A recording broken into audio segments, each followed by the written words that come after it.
l'unité d'analyse, de contrôle et d'évaluation du budget de l'État UNASEB de l'Assemblée nationale dans le cadre de la deuxième phase du projet d'appui à l'amélioration de l'accès à la justice et de la réduction des comptes a procédé pendant 3 jours du 30 août au 2 septembre 2021 à la mise en œuvre de la fiche d'évaluation citoyenne de l'hôpital de zone de Lokossa à Thiémé ainsi que celle du centre hospitalier départemental du Zou à Abomey.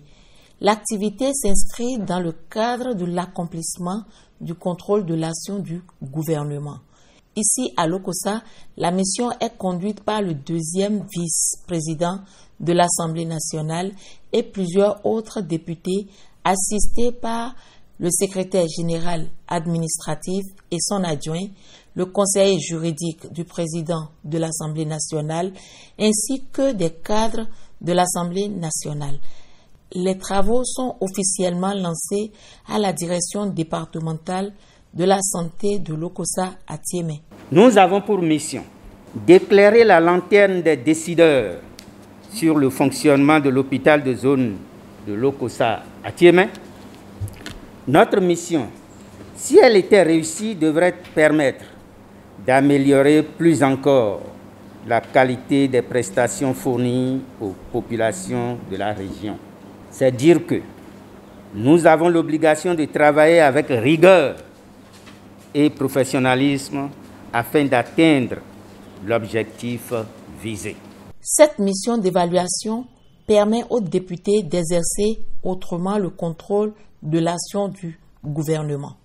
C'est la suite d'un séminaire d'appropriation de la fiche d'évaluation citoyenne qui consiste à évaluer les prestations de services rendues par l'hôpital de zone de Lokossa et d'Abomey.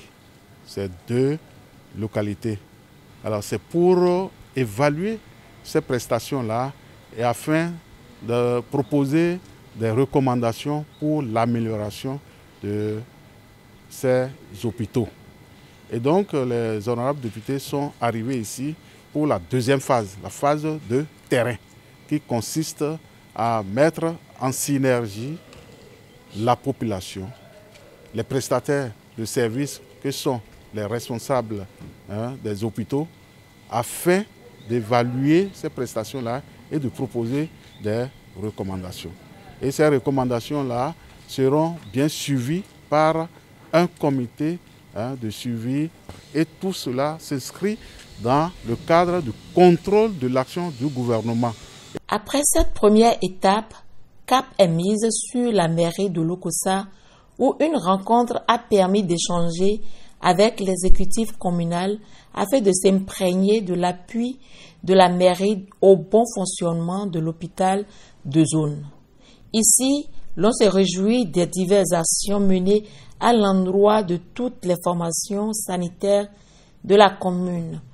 Ces appuis vont du don d'équipements et de consommables médicaux à l'organisation conjointe de séances de sensibilisation des populations sur la santé reproductive des adolescents et des jeunes, sur la COVID-19, sans occulter la prise en charge d'une aide-soignante de l'hôpital de zone qui émarge au budget de la commune.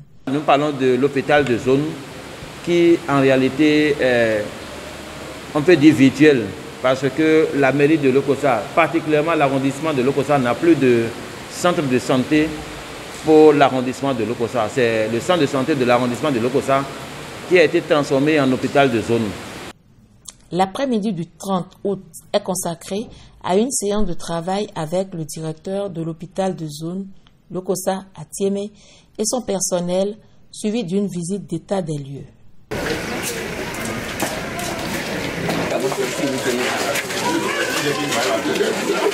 Certaines communes, il y a 4. 4, oui. La deuxième journée est consacrée aux femmes, jeunes et sages afin de recueillir les appréciations des prestations de l'hôpital. Quand nous prenons l'hôpital de zone de Commun comme exemple, ça 11 services. Mais à l'Okosa ici, on nous a parlé de 7. Sinon, 6 et demi.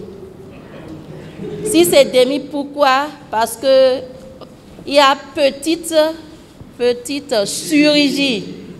Il ne suffit pas que les hôpitaux existent, mais il est de notre devoir en tant que mandataire du peuple de vérifier si les services que ces hôpitaux sont appelés à offrir aux populations sont offerts dans les meilleures conditions et avec les qualités qu'il faut. Notre seul souhait, c'est que la cohésion soit renforcée davantage pour que nous puissions rester réellement en équipe de travail pour atteindre les objectifs. La phase de dialogue entre les différentes parties prenantes organisée au 3e jour de la mission a permis aux députés d'échanger directement avec les populations bénéficiaires, les agents de santé et les élus locaux de l'Okosa sur les prestations offertes par l'hôpital de zone de l'Okosa à Thiémé. Pendant les 2 premiers jours, nous nous sommes entretenus avec l'exécutif communal de l'Okosa, le staff dirigeant de l'hôpital de zone et également avec les bénéficiaires des prestations offertes par cet hôpital dit de zone l'Okosa. À tour de rôle, ces divers acteurs nous ont fait état de leur participation au fonctionnement de l'hôpital. Nous avons entendu beaucoup de choses. Ma plus grande attente est que cette opportunité soit saisie par les partenaires, les prestataires et les bénéficiaires pour accorder leur violon sur les voies et moyens susceptibles d'arranger toutes les parties. À titre personnel, je prends sur moi la responsabilité de rendre compte fidèlement du contenu du rapport de cette mission d'évaluation citoyenne au président de l'Assemblée nationale. Les travaux de ces assises ont débouché sur la mise en place d'un comité de 11 membres composé de 9 représentants de la population, un représentant de l'hôpital et un représentant de l'exécutif communal. C'est à ce comité qu'il revient la charge de suivre les différentes recommandations formulées.